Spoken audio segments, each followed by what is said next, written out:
750 workers from across the Pacific Islands say thank you to South Australia. They've gathered together for the first ever Renmark Pacifica Sports Festival in a huge farm versus farm competition. This is a big part of who we are, gathering, coming together. We eat together, we sing together, we go to church together. And so this is an opportunity for us to do that away from home. The brunt of these young men and women has been the saviour of the state's citrus industry. Australian workers wouldn't take up the work despite being offered $6,000 in relocation grants, and even further. Now we're also offered the keep your unemployment benefits and earn what you like in the regional areas as well. And again, not many people took that up. Instead, a quarantine facility for international workers was set up at Paringa, where the final batch of Samoan workers are finishing up their quarantine this Saturday, before the centre shuts down for the foreseeable future. It's a good facility, the quarantine. I like it. Hotel quarantine in Adelaide was a steep adjustment for the islanders, but a regional holiday resort was a smoother transition. Islanders out in the blue ocean, in the islands, the Pacific, all your life, and you come in confined to a hotel room for 14 days.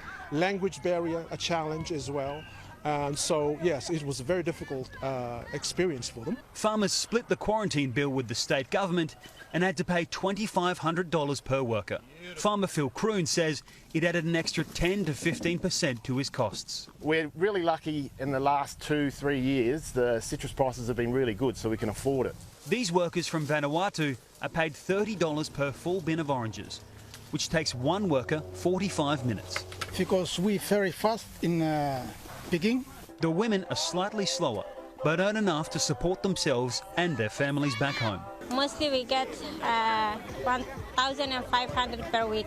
The over 900 international arrivals have transformed the cultural landscape of towns in the Riverland, filling up local churches to sing songs from their homelands. Accommodation here is so tight that the resort where the workers were quarantining will now become their homes.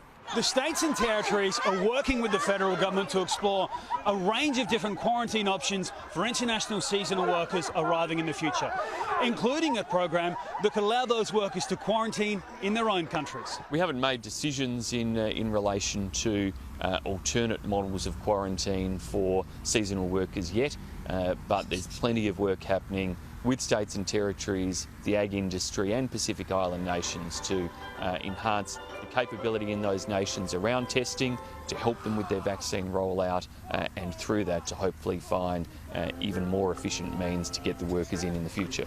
SA is pushing harder than the rest for a travel bubble with COVID-safe Pacific Islands nations before the next citrus season. Fiji had some, but the other islands have got very little COVID, if any, so their risk is nil.